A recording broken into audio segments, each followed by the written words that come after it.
Deuteronomy 17. Do not sacrifice to the Lord your God an ox or a sheep that has any defect or flaw in it, for that would be detestable to him.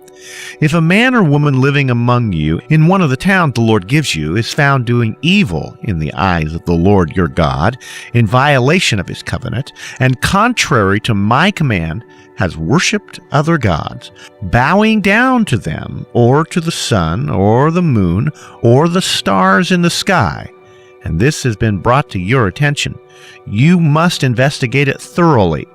If it is true, and if it has been proved that this detestable thing has been done in Israel, take the man or woman who has done this evil deed to your city gate and stone that person to death.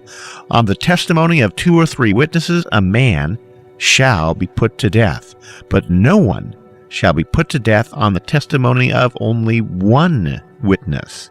The hands of the witness must be the first in putting him to death, then the hands of all the people. You must purge the evil from among you. In cases that come before your courts that are too difficult for you to judge, whether bloodshed, lawsuits, or assaults, take them to the place the Lord your God will choose. Go to the priests, who are Levites, and to the judge, who is in office at that time. Inquire of them, and they will give you the verdict. You must act according to the decisions they give you at the place the Lord will choose. Be careful to do everything they direct you to do. Act according to the law that they teach you and the decisions that they give you. Do not turn aside from what they tell you to the right or to the left. The man who shows contempt for the judge or for the priest who stands ministering there to the Lord, your God, must be put to death. You must purge the evil from Israel. All the people will hear and be afraid and will not be contemptuous again.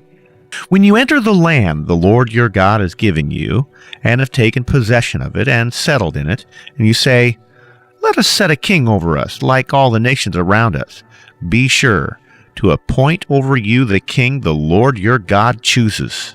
He must be from among your own brothers. Do not place a foreigner over you, one who is not a brother Israelite.